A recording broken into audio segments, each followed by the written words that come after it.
तुम्हें पता होना चाहिए शमा कि मैंने चाचा जान की एनेक्सी पे क्यों कब्जा कर लिया।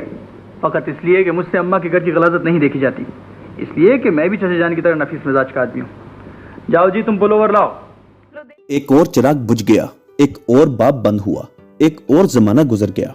पीटीवी के मशहूर लेजेंड अदाकार अनवर इकबाल बलोच साहब भी इस आरजी दुनिया से मुस्तकिल जहां की जानब कूच कर गए, अपने असल की जानब वापस लौट गए। तुम नहीं समझोगी सालिया, अब तो अकेले रहते रहते खौफ सा आने लगा है। कभी कभी तो जी चाहता है कि सब कुछ छोड़ छाड़ कर वतन वापस आ जाओ। कोई जरूरत नहीं आने की। पाकिस्तानी टीवी इंडस्ट्री का लेजेंड फनकार जितना अच्छा और बड़ा अदाकार था, मगर बहैसियत इंसान शायद उससे भी बढ़कर था। खुददारी में जिंदगी गुजारने वाले अनवर इकबाल बीमारी के बिस्तर पर तन्हा लड़ते रहे। अक्सर फनकार मौत से खौफजदा इलाज के सिलसिले में इमदाद की अपील करते नजर आते हैं। अपनी बेबसी लोगों के सामने रखते हुए इलाज की सहूलतें मांगते हैं, जो कि उनका हक है और देनी भी चाहिए। मगर अनवर इकबाल बलोच की कहानी इन सबसे मुख्तलिफ है। चंद दिन पहले अनवर इकबाल बलोच की तस्वीर सोशल मीडिया पर वायरल हुई तो फैंस की जानब से दुआओं का सिलसिला शुरू हुआ और साथ बेचैनी भी देखी गई।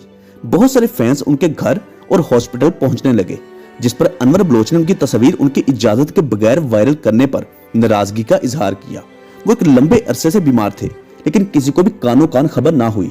उसकी वजह यह थी कि अनवर बलोच नहीं चाहते थे कि लोग उनकी ऐसी हालत देखकर परेशान हों और कहीं ये ना समझ बैठे कि अनवर बलोच को इमदाद की जरूरत है। वो खुददार इंसान थे, गैरतमंद थे, जिन्होंने सारी जिंदगी अपनी मेहनत, लगन और फन के जरिए पैसा कमाया और उम्र के आखिरी हिस्से में खुद ही खुद का सहारा बने। अनवर बलोच के साथ उसकी बेटियां थी जो अपने वालिद की दिन रात खिदमत कर रही थी। शरीके हयात तो पहले ही साथ छोड़ गई थी। बीवी से जुदाई का गम और खतरनाक बीमारियां इस मजबूत और आखिरी चट्टान को गिराने की कोशिशों में थी, लेकिन ये बाहिम्मत इंसान हर चीज का बहुत जुर्रतमंदी से मुकाबला कर रहा था। बीमारी के बिस्तर पर पड़े इस अजीम इंसान ने आखिरी वक्त तक खुद को कमजोर होने नहीं दिया। मुस्कुराहट जो हमेशा चेहरे पर सजाई रखी ताकि उसकी बेटियां परेशान ना हो। बेटियों ने भी अपने वालिद का बेटों से बढ़कर साथ दिया, लेकिन मौत जो हर जी रूह को आनी है, उसने अनवर बलोच के दरवाजे पर भी दस्तक दी, जिसको उसने उसी मुस्कुराहट के साथ वेलकम किया और अपने असल की जानब वापस लौट गए। अनवर बलोच ने आखिरी वक्त तक किसी से भी कोई गिला शिकवा नहीं किया। साथी फनकार जिन्होंने कई दहाइयां साथ काम किया। अरूज के दिनों में अनवर बलोच के आगे पीछे फिरने वाले वो लोग जो बीमारी के बिस्तर पर पड़े इस लाचार मगर अजीम इंसान की इयादत करने भी नहीं आए। अनवर इकबाल बलोच जिन्होंने 70 की दहाई में अपने कैरियर का आगाज बतौर प्रोड्यूसर और अदाकार किया, एक मुहिब्बे वतन पाकिस्तानी जो अपने अबाओ अजदाद से भी बेहद लगाव रखता था, जिसने 1970 में बलोच कबीले पर बनने वाली एक फिल्म जिसका नाम था हमालू महागंज, जो कि बलोच कबीले के लीडर हमाल पर बनाई गई एक फिल्म थी, जिस पर अनवर बलोच ने हमाल का मरकजी किरदार भी निभाया। ये एक यूनिक फिल्म थी, मगर बदकिस्मती से यह फिल्म सियासत की नजर हो गई। इस फिल्म की रिलीजिंग के वक्त कई मसाइल खड़े हो गए और फिल्म को बैन कर दिया गया। और हैरानकुन तौर पर इस फिल्म को 40 सालों बाद कराची में बलोच डे पर कराची आर्ट काउंसिल की जिन्नत बनाया गया। हिस्ट्री से दिलचस्पी रखने वाले मखसूस अफराद ने इस फिल्म को मास्टरपीस करार दिया। इसके बाद अनवर बलोच ने ड्रामा इंडस्ट्री में कदम रखा, मुख्तलिफ ड्रामों में काम किया, जबकि शोहरत ड्रामा से शम्मा से मिली, जिसमें नाना की जान कमरू का लाजवाल किरदार निभाया। दुल्हन बनाने के लिए ये आग तो आपकी अपनी लगाई हुई थी अब्बा। मेरे इस भयानक ख्वाब ने आपके आरज़ुओं से जन्म लिया था। मासूम मत बनिए। और इसी किरदार ने अनवर बलोच को हमेशा के लिए अमर कर दिया। फिर ड्रामा सीरियल आखिरी चट्टान में भी जानदार किरदार में देखा गया। ड्रामा सीरियल बाबर, पुलसरात और रिश्ता अनजाना सा। अदाकारी के मैदान में खुद को मनवाने के बाद अनवर बलोच ने हदायतकारी के मैदान में भी कदम रखा। खुद की डायरेक्शन में बनाया गया ड्रामा सीरियल इश्क पीछा जो 1984 में रिलीज हुआ।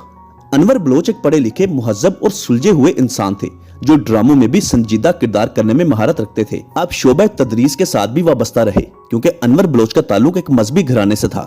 अनीका अनवर से शादी की, जिसमें से अल्लाह पाक ने 4 बेटियों की रहमत से नवाजा, मगर बेटा कोई भी ना हुआ। और इसके साथ साथ उनको मुकम्मल सपोर्ट किया, उनको हर जायज आजादी दी।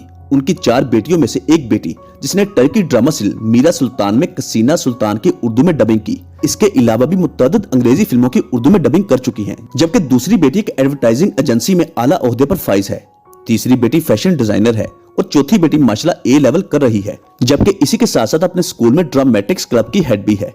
इस तरह अनवर बलोच की चारों बेटियां अपनी अपनी फील्ड में महारत रखती हैं। अनवर इकबाल बलोच साहब को शुगर, मैदे और कैंसर जैसी जानलेवा मौजी अमराज लाहक हो गए थे। पिछले चंद सालों से पर्दा स्क्रीन से मुकम्मल गायब थे। कराची के प्राइवेट हॉस्पिटल गुलशन इकबाल के निजी हॉस्पिटल में जेरे इलाज थे। उन्होंने अपनी बीमारी को बहुत खुफिया रखा, इवन के साथी फनकारों को भी मालूम नहीं होने दिया। एक लंबा अरसा बीमारी के खिलाफ जंग जारी रखी। कई मरतबा ऐसा महसूस होता कि अनवर बलोच ठीक हो गए हैं, और बहुत जल्द घर वापस लौट जाएंगे, मगर फिर अचानक तबीयत खराब हो जाती। ये सिलसिला काफी अरसा चलता रहा। बीमारी के बिस्तर पर लेटे जब उनकी तस्वीर को सोशल मीडिया पर अपलोड किया गया, जो वायरल हो गई, तो चाहने वालों ने दुख का इजहार किया और बहुत सारी दुआएं दी गई।